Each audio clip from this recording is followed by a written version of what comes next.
Professor of Constitutional Law at the Seton Hall Law School. He dug into Kurnaz's case and found that the military seemed to have invented some of the charges.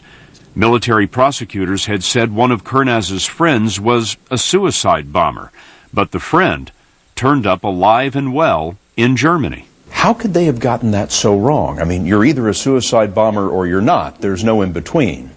This goes to the utter preposterousness of the government's legal process that they established in Guantanamo, this tribunal system that was supposed to differentiate from enemy combatant and civilian.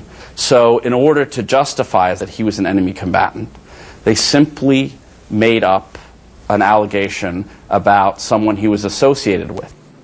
But far worse than the false charges was the secret government file that ASME uncovered.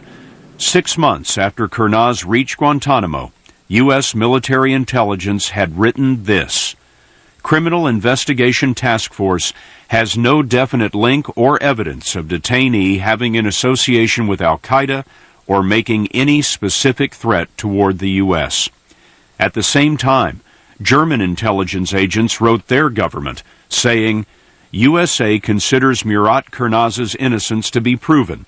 He is to be released in approximately 6 to 8 weeks. How long was Kurnaz kept at Guantanamo Bay after this memo in 2002? 3.5 years. They kept him, Kurnaz says, by inventing new charges. In this makeshift courthouse, Kurnaz claims that a military judge charged that Kurnaz had been picked up near Osama bin Laden's hideout in Afghanistan while fighting for the Taliban. Ironic, since it was the U.S. that flew him to Afghanistan to begin with.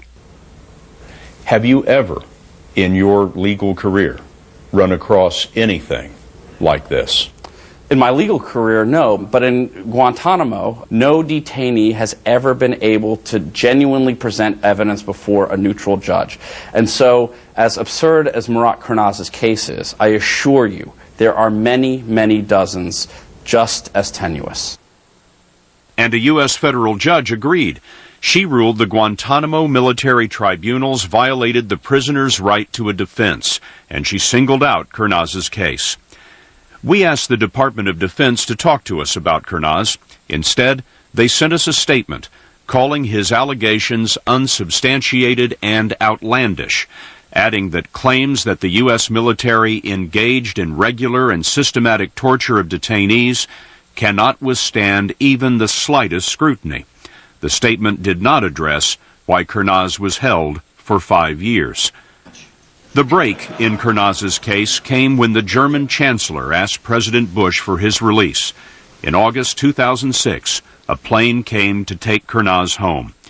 On the way out, he told us he was asked to sign a confession that his captors had written for him, saying that he had been Al-Qaeda all along. He refused.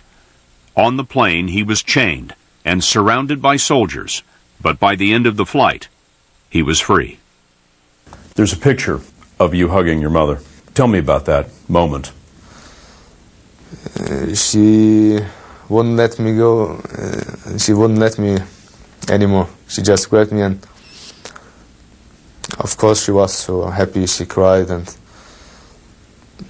I would go to my father and my brothers also, but she didn't let me, and they had to wait.